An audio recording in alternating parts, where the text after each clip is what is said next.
मेरी ढेर सारी शुभकामनाएं उनको। मैं चाहता हूं, मैं दिल से चाहता हूं कि उनकी मनोकामना पूरी हो।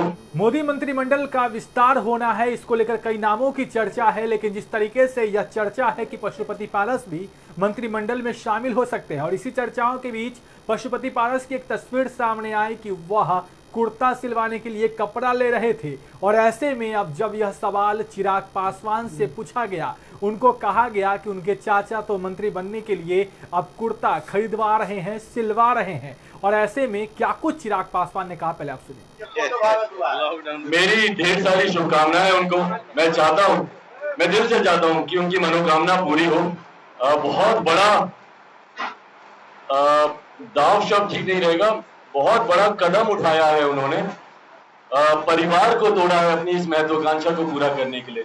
समाज की नाराजगी उन्होंने मोल ली है अपनी इस महत्वाकांक्षा को पूरा करने के लिए। और सबसे बड़ी बात, मेरे पिताजी के मरने के बाद उनकी पीठ पर खंजर भोंका है अपनी इस महत्वाकांक्षा को पूरा करने के लिए।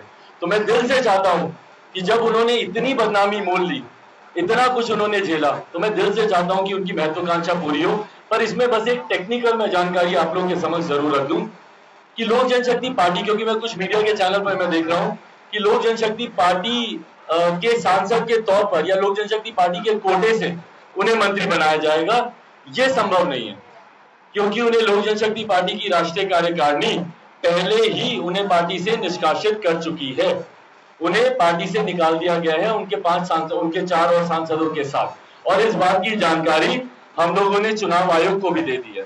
तो अगर कहीं गलती से अगर उन्हें लोक जनशक्ति, और मैंने प्रधानमंत्री जी को भी आज एक पत्र के माध्यम से उनकी जानकारी में मैंने दिया, क्योंकि संभवतः प्रधानमंत्री जी व्यस्त होंगे, उनकी जानकारी में कितनी बातें आई होंगी नहीं आई होंगी, पर मैंने उनकी भी जानकारी में मैंने इस बात को एक पत्र के माध्यम से मैंने दिया है कि इन लोगों को हम लोगों ने पार्टी से निकाल दिया है। पार्टी से अब इनमें से किसी भी सांसद का कोई संबंध नहीं है।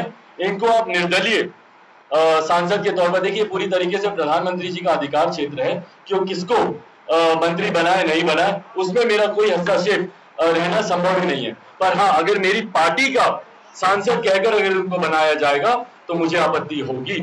उसके लिए भले मुझे न्यायालय भी जाना पड़े तो मैं न्यायालय भी जाऊंगा, क्योंकि ये मेरी पार्टी के ये सांसद नहीं है। और पार्टी के सांसद होने के नाते गठबंधन दल की परंपरा हमेशा ये कहती है कि अगर किसी अपने सहयोगी से पार्टी से सांसद को मंत्री बनाना है तो आप उस पार्टी के राष्ट्रीय अध्यक्ष से आप एक बार चर्चा जरूर करते हैं। 2014 में भी ये चर्चा हमारे तत्कालीन। तो आपने सुना किस तरीके से चिराग पासवान ने सीधे तौर पे कहा कि उन्हें शुभकामनाएं हैं, क्योंकि उन्होंने इस महत्वाकांक्षा को पाने के लिए बहुत बदनामी झेली है। उन्होंने मेरे जो दिवंगत पिता है उनको मरने के बाद पीठ में खंजर भोंका है, पार्टी को तोड़ा है, परिवार को धोखा दिया है, समाज को धोखा दिया है। तो जिस व्यक्ति ने महत्वाकांक्षा पूरी करने के लिए इतना कुछ बदनामी ले लिया है तो उनकी महत्वाकांक्षा पूरी हो ही जानी चाहिए। अब बढ़ रहे हेडलाइंस बिहार के साथ। अगर आपने अब तक हमारे चैनल को सब्सक्राइब नहीं किया है तो जल्द सब्सक्राइब कर ले। धन्यवाद।